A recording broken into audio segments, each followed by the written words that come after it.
Bismillahirrahmanirrahim. Assalamualaikum warahmatullahi wabarakatuh. Perkenalkan, saya Nur Afri Serpalona dengan NIM 211299267 dari Prodi PGSD. Kali ini saya ingin menampilkan presentasi untuk memenuhi ujian UTS pengantar kewirausahaan dengan dosen pengampu Bapak Yulianto Santoso, SPD MPD, dengan kode seksi kelas 20111280590. Pokok pembahasan materi kita pada kali ini yaitu yang pertama, prinsip dasar kewirausahaan, 2. Model pengembangan kewirausahaan, 3. Strategi kewirausahaan, 4. Etika bisnis dalam wirausaha, 5.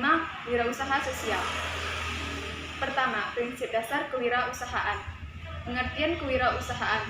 Secara etimologi, wirausaha berasal dari kata wira yang arti pejuang, pahlawan, manusia unggul, teladan, gagah, berani, dan usaha yang berarti berbuat sesuatu.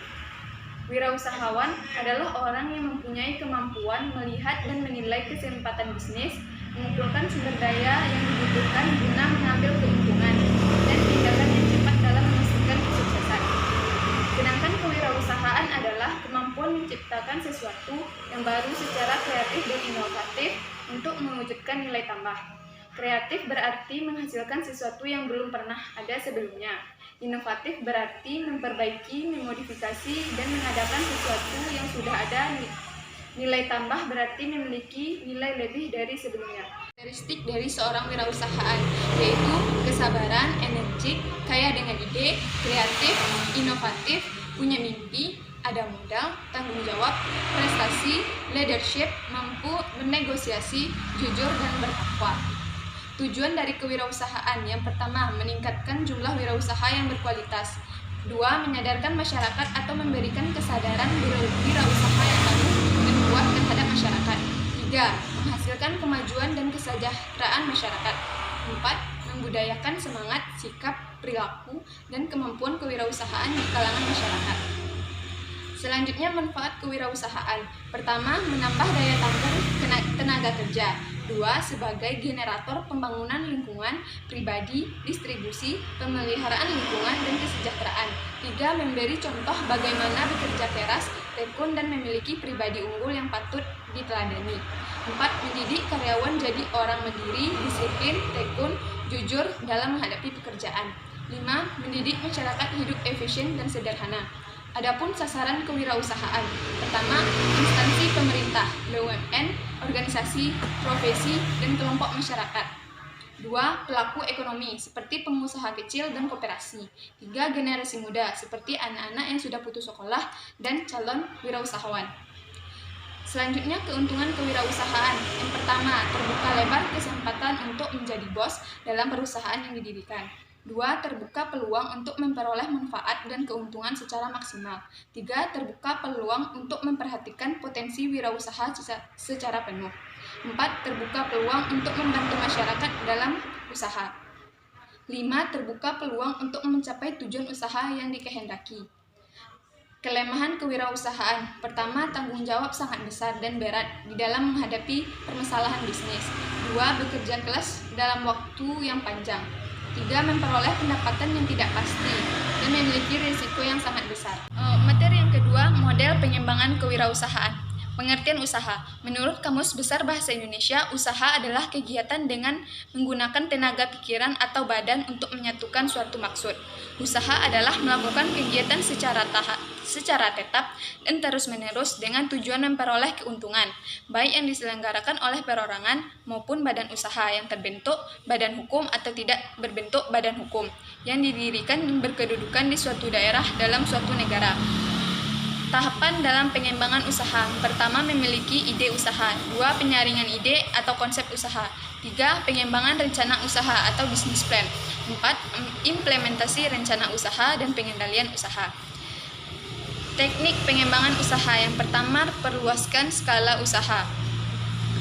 Beberapa cara umum yang digunakan untuk memperluas skala usaha antara lain: A. Menambah kapasitas mesin dan tenaga kerja, serta tambahan jumlah modal untuk investasi.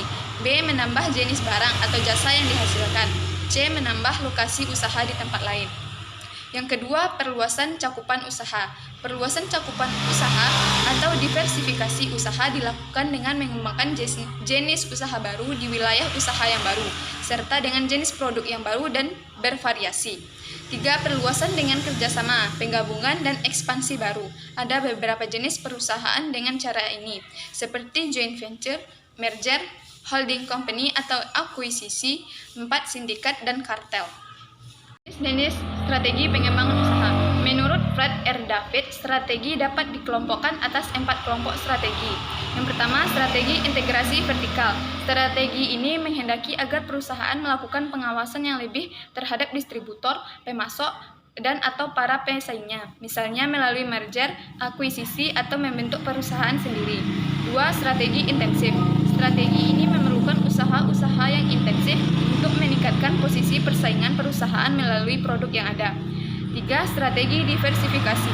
Strategi ini dimaksudkan untuk menambah produk-produk baru. Strategi ini makin kurang populer, paling tidak ditinjau dari sisi tingginya tingkat kesulitan manajemen dalam mengendalikan aktivitas perusahaan yang berbeda-beda.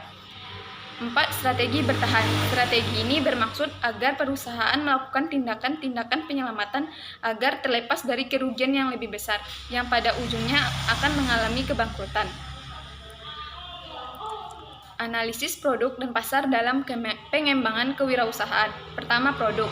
Produk adalah sesuatu yang dapat dipergunakan untuk memenuhi kebutuhan manusia atau organisasi. Sedangkan produksi adalah proses koordinasi berbagai faktor produksi atau sumber daya untuk mentransformasi bahan menjadi produk, barang, atau jasa untuk memenuhi kebutuhan konsumen. Produk dibedakan menjadi 2 macam, yaitu pertama, produk yang berwujud. Produk yang berwujud disebut juga dengan barang. Barang terbagi menjadi 4, yaitu barang konsumsi, barang yang dibeli oleh seseorang dengan tujuan untuk dipakai atau dikonsumsi sendiri.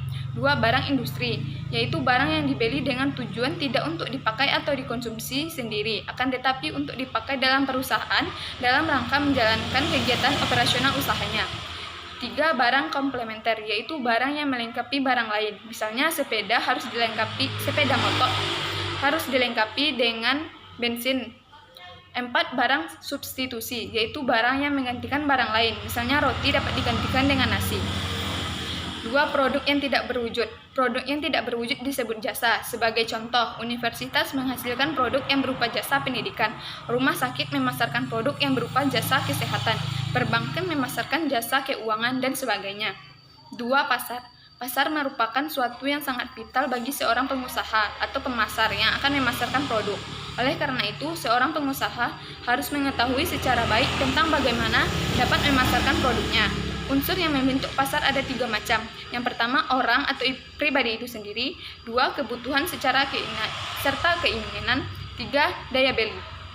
Sedangkan pemasaran adalah upaya untuk menciptakan dan menjual produk kepada berbagai pihak dengan maksud tertentu. Pemasaran berusaha menciptakan dan mempertukarkan produk, baik barang maupun jasa, kepada konsumen di pasar. Perusahaan harus merencanakan bauran pemasaran atau marketing mix yang akan memaksimalkan penjualan dan keuntungan. Strategi marketing mix terdiri dari 4P. Yang pertama, strategi produk dilakukan oleh perusahaan dalam mengembangkan suatu produk, seperti penentuan logo dan moto, menciptakan merek, menciptakan kemasan, dan keputusan label. 2. Strategi harga. Penentuan harga menjadi sangat penting untuk diperhatikan, mengingat harga merupakan salah satu penyebab laku tidaknya produk dan jasa yang ditawarkan. Tujuan penentuan harga yaitu untuk bertahan hidup, untuk memaksimalkan harga, untuk memperbesar market share, mutu produk, dan karena pesaing. 3. Strategi tempat, yaitu pendistribusian produk yang sudah ada. Produk harus didistribusikan kepada konsumen atau pengguna. Proses untuk hal ini yaitu produk dipindahkan dari produsen ke konsumen melalui saluran distribusi. 4. Strategi promosi. Salah satu tujuan promosi perusahaan adalah menginformasikan segala jenis produk yang ditawarkan dan berusaha menarik calon konsumen yang baru. Perencanaan pengembangan unit bisnis. Setiap unit bisnis harus menyusun rencana strategik bisnisnya yang terdiri dari beberapa langkah. Pertama, mendefinisikan visi dan misi bisnis. 2. Menganalisis lingkungan eksternal. 3. Menganalisis lingkungan internal. 4. Memilih tujuan dan sasaran bisnis. 5. Mengembangkan strategi bisnis. 6. Merinci rencana program. 7. Mengimplementasikan rencana program. 8. Mengumpulkan umpan balik serta menguji pengendalian. Materi yang ketiga yaitu mengenai strategi kewirausahaan. Strategi kewirausahaan atau entrepreneurial strategy merupakan strategi yang di dalamnya terdapat serangkaian keputusan yang merupakan hal penting dari tindak nyata sebuah entrepreneurship. Adalah adanya hal-hal yang baru atau disebut dengan new entry. Strategi bagi pemimpin pasar. Yang pertama, bersikap menyerang dan agresif. 2. Bersikap bertahan dan tidak terlalu agresif. 3. Tidak boleh ada anggapan bahwa perusahaan yang berhasil tidak memiliki tantangan. Strategi bagi bukan pemimpin pasar. Yang pertama, secara agresif, menggunakan kompetensi terbaiknya untuk meraih peluang pasar sehingga tidak tertandingi oleh pesaing lain. 2. Mengembangkan strategi sebagai follower leader. Strategi pengelolaan usaha. Perencanaan usaha adalah suatu cetak biru tertulis atau blueprint yang berisikan tentang misi usaha, usulan usaha, operasional usaha, rincian finansial, strategi usaha, peluang pasar yang mungkin diperoleh, dan kemampuan serta keterampilan pengelolaannya.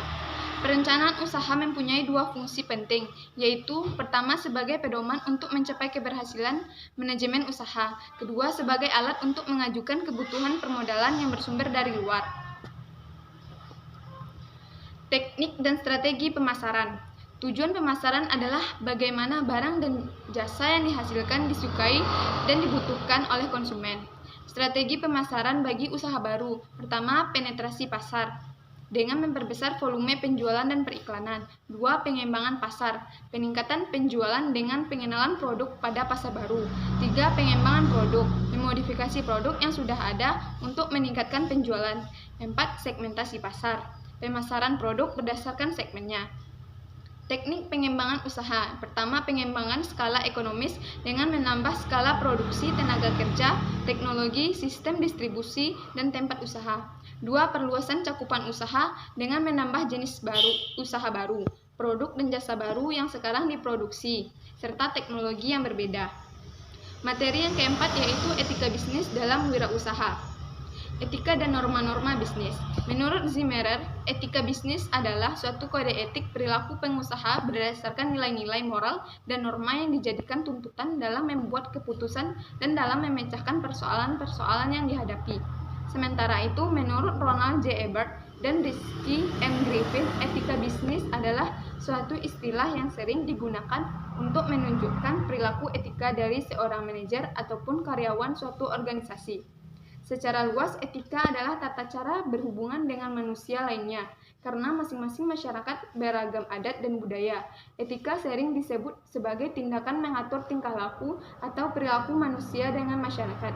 Tingkah laku itu perlu diatur agar tidak melanggar norma-norma atau kebiasaan yang berlaku di masyarakat. Etika wirausaha secara umum, sikap dan perilaku seorang pengusaha harus mengikuti norma yang berlaku dalam suatu negara atau masyarakat. 2. Berpenampilan sopan dalam suatu situasi atau acara tertentu. 3. Cara berpakaian yang layak dan pantas. 4. Cara berbicara yang santun dan tidak menyinggung perasaan orang lain. 5. Perilaku yang menyenangkan orang lain seperti jujur, bertanggung jawab, menepati janji, taat hukum, suka membantu, berkomitmen dan menghormati, serta mengejar prestasi. Prinsip-prinsip etika dalam perilaku bisnis.